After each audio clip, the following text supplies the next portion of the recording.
dirais que c'est le maire des collectivités locales, pardon pour ma voix, mais c'est vrai que... On a un léger courant d'air ici et donc la voix est un petit peu abîmée. En tout cas, on va tenter de se faire entendre. Et pour continuer dans notre parcours militaire, si vous me permettez l'expression, nous avons le plaisir d'accueillir le lieutenant-colonel Christian Dugast, qui est le chef de corps du 1er régiment du service militaire volontaire. On l'évoquait un petit peu en amont de l'interview. Donc, le service militaire volontaire, pour les gens de ma génération ou même d'avant, n'a semble-t-il plus rien à voir avec ce que nous avons vécu du service militaire. Expliquez-nous, mon colonel, ce qu'est ce service militaire volontaire.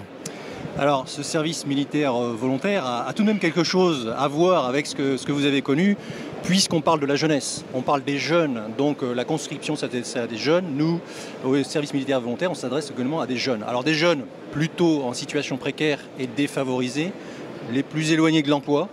Et donc ces jeunes, on va leur proposer un parcours de formation, un parcours d'insertion et c'est ambitieux, pour en faire des citoyens. Donc des citoyens avec un métier, c'est mieux pour vivre. Donc voilà le but du service militaire volontaire. Donc ces jeunes, eh bien, il faut toujours avoir confiance en eux. Hein, c'est une très belle ressource. Pour moi, la jeunesse n'est pas un frein, pour moi c'est un accélérateur. Et tous ces jeunes qui nous rejoignent, en étant volontaires, hein, il faut insister sur ce point, eh bien, finalement se transformer, puisque je pense qu'on leur apporte une plus-value humaine. Hein. Donc c'est une mission qui est d'abord humaine, avant des techniques ou administratives ou juridiques, elle est d'abord humaine. Alors effectivement, vous parliez de ce côté volontariat, mais on peut quand même penser qu'il y a quand même un viaduc entre les jeunes en situation précaire et un investissement dans l'armée. Je ne sais pas si le dialogue est vraiment bien établi. Et est-ce qu'aujourd'hui, vous avez, pas dire par automatisme, mais de manière assez accrue, des jeunes en situation difficile ou précaire qui pensent automatiquement à venir vous voir avant d'aller voir les nombreuses associations qui existent déjà?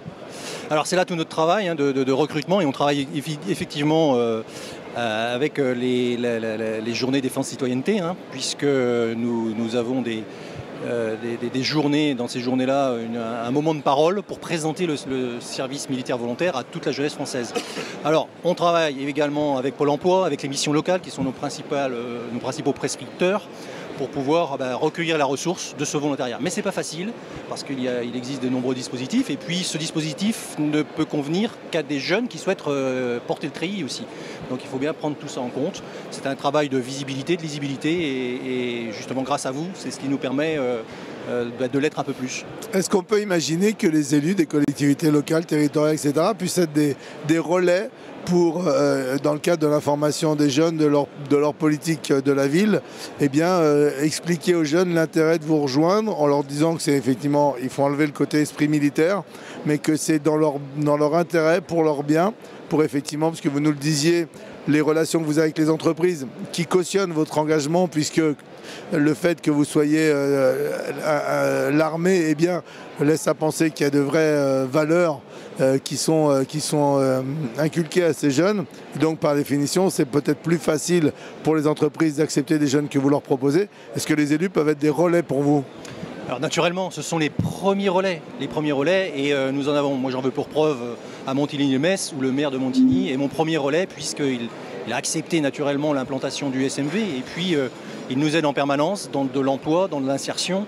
Ce sont des relais de communication, ce sont des relais dans l'insertion, au même titre que les entreprises. Donc effectivement, tous les élus peuvent être impliqués dans ce dispositif du SMV, et nous en avons besoin. Nous en avons besoin pour pouvoir informer ces jeunes et nous faciliter aussi notre travail au quotidien, ce qui est fait dans la plupart des centres qui existent aujourd'hui.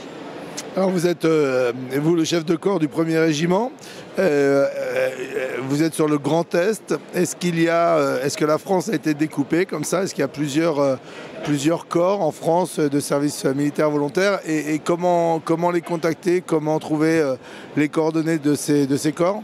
Alors aujourd'hui, il existe 6 centres, 3 centres qui ont ouvert en 2015-2016. L'un donc à La Rochelle, l'autre à Brétigny-sur-Orge pour la région parisienne, le centre de Metz avec un détachement à Châlons-en-Champagne, et puis 2 centres qui vont se créer là, par la marine à Brest et par l'armée de l'air avec l'armée de l'air à Ambérieux.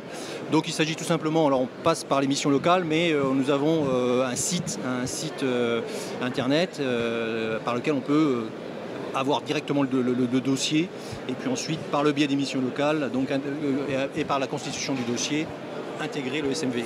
Alors, est-ce qu'on peut, pour résumer, j'ai envie de dire, mais est-ce qu'on peut expliquer aux élus que c'est dans leur intérêt de motiver les jeunes à vous contacter, et d'une, pour obtenir des compétences, mais aussi pour avoir une vision positive de leur avenir, de la société, et effectivement pouvoir avoir les armes, si vous me permettez l'expression, même si elles sont plus intellectuelles que matérielles, pour effectivement s'intégrer dans la société et vivre pleinement leur vie. Bien sûr, donc les maires ont tout intérêt naturellement à travailler au profit de leur jeunesse, puisqu'ils connaissent leurs jeunes dans les mairies, dans les municipalités. Et c'est un dispositif qui permet justement de travailler sur la citoyenneté, de faire des citoyens. Donc naturellement que les élus et les maires en particulier ont intérêt à connaître ce dispositif, et on travaille avec eux de concert en permanence. Je vous dis, c'est quelque chose qui se fait naturellement pour l'instant. Mais je les invite, alors des maires il y en a beaucoup, mais je les invite vraiment à rentrer dans ce dispositif. On travaille nous avec les associations des maires en Grand Est, on travaille après avec des maires en particulier sur des zones où le recrutement peut être intéressant. Donc aujourd'hui les connexions sont faites, il faut les développer. Mon colonel, merci beaucoup. Donc je le rappelle, vous êtes le chef de corps du 1er régiment du service militaire volontaire. Vous êtes également dans le pavillon 2, c'est ça ? 2-1, pardon. Et donc, chers amis élus, tout au long de cette journée, vous pouvez encore aller à la rencontre de ces services. Et bien évidemment, nous vous invitons à prendre contact avec eux pour être de véritables relais pour les jeunes en difficulté, ou même les jeunes de votre territoire. Voilà, on se retrouve tout au long de cette journée, la dernière journée du Salon des maires et des collectivités locales, pour découvrir les acteurs, celles et ceux qui font nos collectivités.